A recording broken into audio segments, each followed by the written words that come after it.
to another edition of Conversations with CASA, a monthly news show that features news, information, and trends impacting our child welfare system. My name is Vicki Spriggs. I'm the CEO of Texas CASA and your host. My guest today is Fedora Galasso. Fedora is the Executive Director of the Texas Network of Youth Services, or TNOYS, where she leads an organization that focuses on strengthening services for Texas youth and young adults. Prior to joining TNOYS, Fedora was the Southern Regional Director for Young Invincibles, a national nonpartisan policy research and advocacy organization committed to amplifying the voices of young adults and expanding their economic opportunity. Fedora also has extensive state government and child welfare system experience, having previously managed several innovative programs at the Health and Human Services Commission and working as a senior policy analyst, investigator, and legal liaison for the Texas Department of Family and Protective Services. With that incredible background, it is my absolute pleasure to introduce you to Fedora Galasso. Welcome, Fedora. Thank you so much, Vicki. It's such a pleasure to be here, and thank you for featuring TNOYS in this exciting conversation. I'm really excited to be here with you. Again, we're excited to have you and always excited about the work that TNOYS does for young people. And speaking of TNOYS and your incredible background in the incredible work of TNOYS, can you talk about what drew you to TNOYS? I think you've been there a little over a year, since August 2020, correct? Yeah, it's been a year, and it has been a whirlwind of a year. We have done so many incredible things in this last year, and it is, it's definitely been like a dream of mine to lead this organization. I first encountered TNOYS when I was the coordinator for the state community resource coordination group programs. And so I had the pleasure of working with TNOYS and the former executive director, and just really was excited about all of the amazing work that TNOYS does on a day-to-day basis to really pull together cross systems. So many of our systems are siloed, and we know that young people that are involved in these systems aren't siloed. Young people who may be involved in the child welfare system can also be involved in multiple other systems like commercial sexual exploitation or the juvenile justice system, or need support in education or mental health, and it's housing and other supports. And so the incredible work of TNOYS doing cross systems across the 7 systems that we work on is what really drew me to this position. Like you mentioned, I started my career out of undergrad as a CPS investigator. So I know what it's like to work in the field, work with families. I then moved on to being a legal liaison, where I worked with the court systems and the judges and the CASAs who were involved in child welfare cases. And then I moved on to graduate school. And then when I finished that, I came back to the agency and worked on some large scale programs such as alternative response, implementation of trauma-informed care.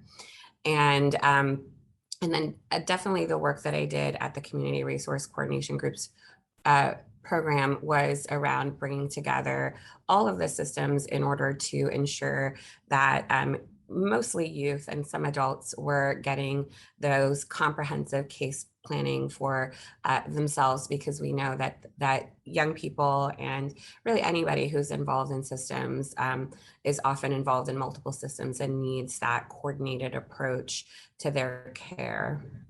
And so then when I went on to Young Invincibles, that work was really focused on amplifying the voices of young people so that they were really involved in the process and really shaping the process for their needs. And so coming to TNOYS really feels like the culmination of all of my job experiences, working in the field, working at agencies, and working in advocacy to lift up the voices of young people.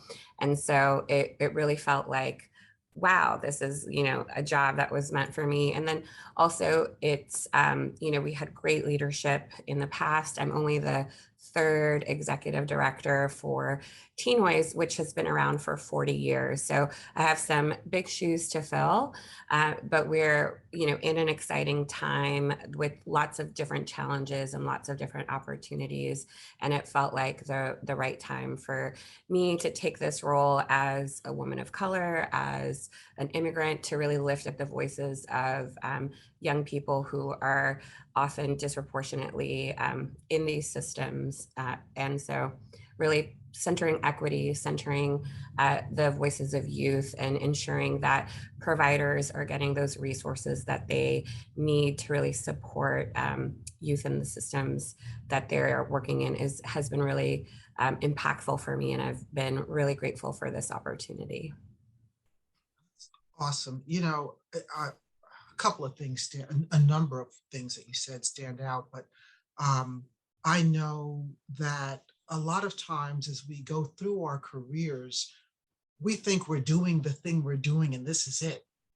And we don't ever realize there really is a universal master plan where all these things that we are doing lead us to this particular point in time where all of those skills come to bear. So kudos to you. And obviously, it sounds like early on you recognized your passion for working and advocating for young people. And so kudos to you in that regard as well. And then, of course, to take on a leadership role for such because TNOYS has this incredible history and this long-standing, again, 40 years of existence and operation, to take that on in the middle of a pandemic is huge.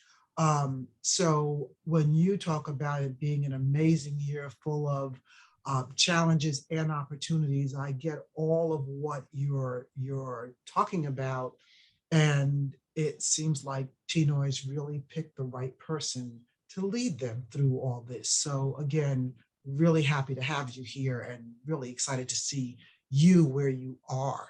I know that TNOYS work is guided by three basic pillars that are your systems approach to change.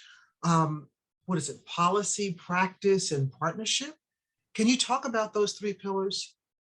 Yeah, sure, Vicki. We're really proud of our three-prong strategy to affect systems change. So our first one is around policy, and many of you know about that work, and we work very closely with CASA during our advocacy at the Capitol, and we really work on centering the voices of both youth and providers to really affect changes at the Capitol. We also work very closely with agencies so that as policies are being implemented, they are shaped by providers and by the youth that they serve. And so we do that work both on the administrative side as well as legislative advocacy. Our practice work is something that everyone else should be familiar with as well, is around our training, our technical assistance and capacity building work that we do with providers and systems to ensure that they have access to cutting edge information to really address the present day needs of youth who are involved in systems. We have our annual conference that we've been doing for about 39 years. We do a conference with the Texas Education Agency called the Touchy Summit that's really focused on youth experiencing homelessness in schools.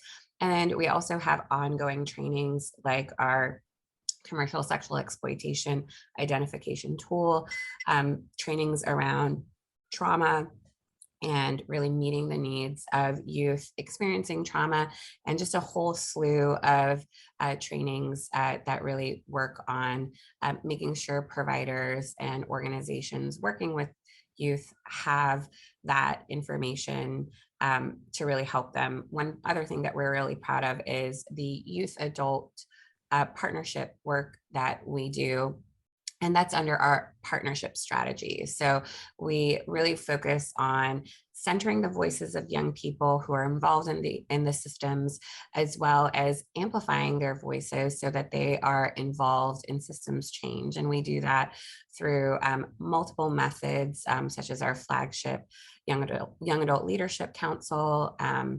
And we have lots of cool new initiatives. That's one area I've really been focusing on as I have started this job. And in the last year, we've really been working to double down on those partnership efforts. Do a lot of storytelling with youth, lifting up their voices, ensuring that they can tell their story in a way that is not transactional or extractive, but instead in a way that they can own their stories, that the story that they want to tell for people to listen and learn from. We know that listening to youth is one of the most impactful ways that we can change systems. And our goal is to really lift up those youth voices in these systems and have everyone and anyone be able to listen and learn from youth about their experiences.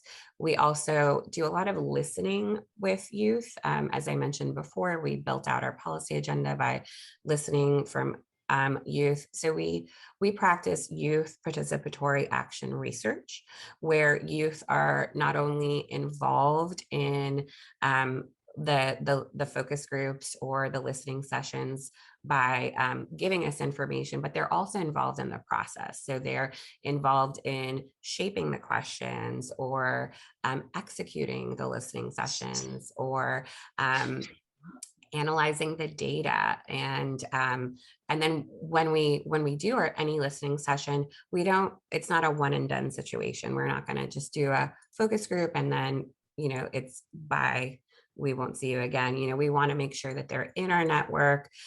They come back, they listen to what we found, and we're like, oh, this is what we heard. Is that correct? And really making sure we're checking in with the folks that were the young people that we're listening into, so that we're authentically representing their needs and their stories. Our youth adult partnership work, which is the work that we do with our Young Adult Leadership Council, that is our flagship program, where we have about 15 youth are with us for 10 months a year. And it's an internship program, sort of like an apprenticeship program, where they're embedded into all of our work, get to inform all of our work, and work hand in hand with us to execute our conference or our policy agenda and things like that, and really work on advocacy skills. Super. There is so much that you all offer, and that is so empowering and informative and engaging of young people, and activating and including their voice and promoting their voice. It's really exciting to hear all of what you're doing. What we didn't note early on is that obviously, for our listeners who are part of the CASA network, Texas CASA and TNOYS partner a lot during the legislative session, because we're all advocating for what's in the best interest of young people. And so you noted some of those pieces in terms of policy and the legislative work. And then the other programmatic pieces. I think the one thing I'm going to ask you just very quickly to just say, and then we're going to print it out at the bottom of the screen as well, is if you could just talk about, you talked about the resources and the trainings that TNOYS does, but can you tell everyone where they would go to learn more, both about TNOYS and learn where to access training opportunities? Our website address is tnoys.org. Fedora, you have been a wealth of information. Thank you, thank you, thank you so much for being a guest on this edition of Conversations with CASA. And we look forward to all the work and all the training and your conference, all that you do. We look forward to seeing that coming up over the course of the next few months and year. And we just continue to support you in the wonderful work that you do over there at TNOYS. So again, thank you for joining us. And for our viewers, thank you for joining us. We look forward to seeing you next time on the next edition of Conversations with CASA.